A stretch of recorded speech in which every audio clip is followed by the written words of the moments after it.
বন্ধুরা, চ্যানেলে তো ইলেকট্রিক ভিডিও তোমরা অনেক দেখেছো। আজকে আমি তোমাদের জন্য ভিন্ন ধরনের একটা ভিডিও নিয়ে এসেছি। আজকে তোমাদেরকে আমি দেখাবো যে ঘরে সিলিং, ফলস সিলিং যেগুলো বলা হয় সেগুলো কিভাবে করে এবং প্রথম থেকে শেষ পর্যন্ত পুরোটাই তোমাদেরকে দেখানোর চেষ্টা করব যে কিভাবে কাজটা করা হয়। তাহলে চলো ভিডিওটা শুরু করা যাক।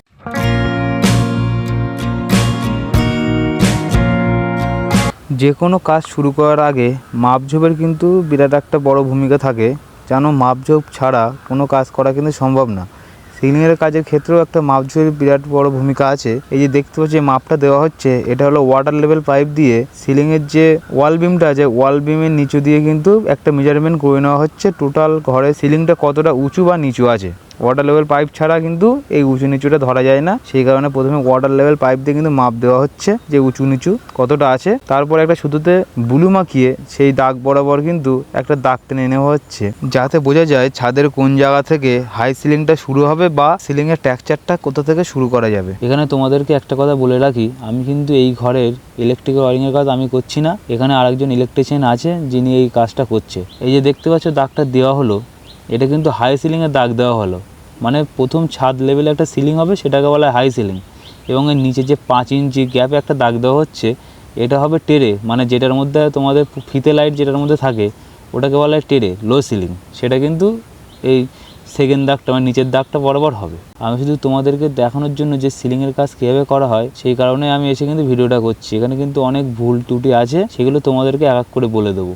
দেখো, কথা বলতে বলতে কিন্তু আমাদের সিলিংয়ের টোটাল দাগটা কিন্তু টানা কমপ্লিট হয়ে গেছে। এই দেখতে পাচ্ছ দেওয়াল বরাবর মোটামুটি ওয়াটার লেভেল করে নেওয়ার পরে ওয়ালমের নিচে মোটামুটি 2 ইঞ্চি মতন ছেড়ে দিয়ে কিন্তু টোটাল ঘরটার মধ্যে দুটো করে দাগ টানা হয়েছে। প্রথম দাগ বরাবর হাই সিলিং হবে এবং নিচের দাগ বরাবর টেরেটা বা লো সিলিংটা কিন্তু হবে। এখানে যিনি ইলেকট্রিকের কাজ করছেন ওনার অনেক বড় বড় ভুল হয়েছে এই কাজের ক্ষেত্রে, সেগুলো তোমাদেরকে কাজের সাথে সাথে এক এক করে দেখিয়ে দেবো। সিলিংয়ের টেক্সচারের কাজে যে স্ক্রুগুলো ব্যবহার করা হয় সেগুলোর নাম হলো 35x8 এবং যে প্লাস্টিকের গোজাগুলো দেখতে পাচ্ছ এগুলো 6mm এর। এখানে প্লাস্টিকের গোজার মধ্যে স্ক্রুগুলো কিন্তু আগে থেকে ঢুকিয়ে নেওয়া হচ্ছে। সিলিংয়ের কাজের ক্ষেত্রে প্রথমেই যে চ্যানেলটা মারা হয় এটাকে বলা হয় পেলিমিটার।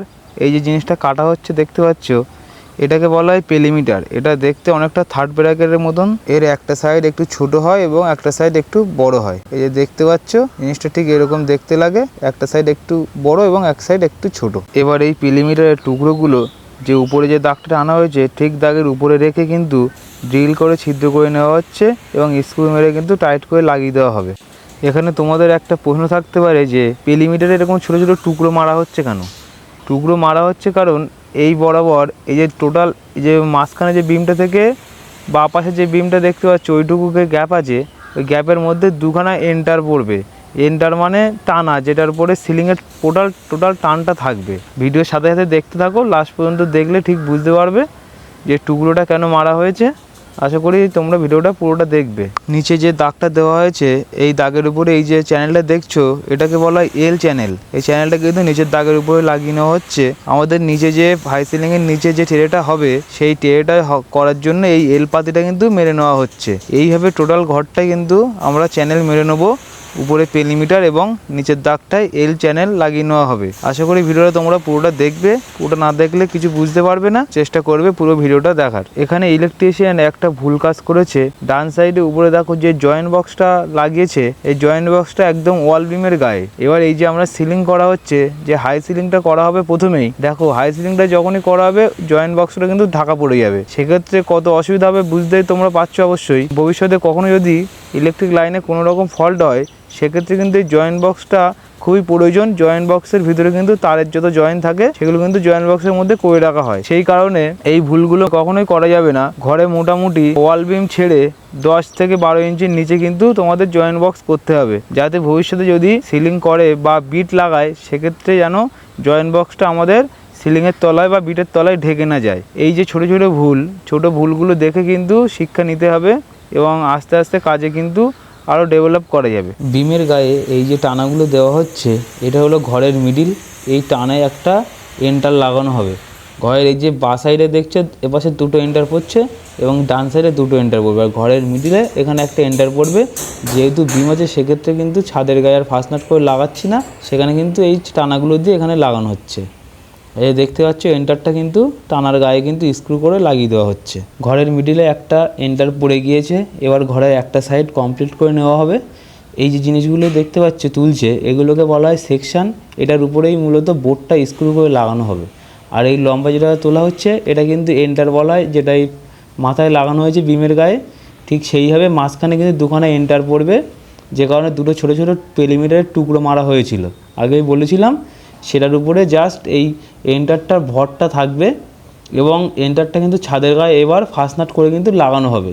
যেহেতু এখানে দুটো এন্টার পড়বে সেই কারণে কিন্তু দুটো এন্টার তুলে নেওয়া হচ্ছে। যে কটা সেকশন পড়বে সব কটা সেকশন কিন্তু লাগিয়ে নেওয়া হলো এবং সেকশনগুলো দেখতে পাচ্ছি এন্টারের গায়ে একটা লক আছে, লকিং সিস্টেমে কিন্তু লাগানো হয়েছে এবং মাথায় কিন্তু পেরিমিটারের সাথে কিন্তু স্ক্রু করে দেওয়া হয়েছে। এই দেখতে পাচ্ছ এক সাইডের সিলিংটা মোটামুটি কমপ্লিট হয়ে গিয়েছে। এবার আমরা এটাকে ফাস্টনাট করে এন্টারগুলো সিলিংয়ের সাথে লাগিয়ে দেওয়া হবে। এবার ফাস্টনাট লাগানোর জন্য দেখতে পাচ্ছ ড্রিল করে নেওয়া হচ্ছে। প্রতিটা এন্টারের উপরে 4টে করে ফাস্টনাট পড়বে, সেই কারণে এক এক সাইডে 4টে করে ড্রিল করে নেওয়া হচ্ছে।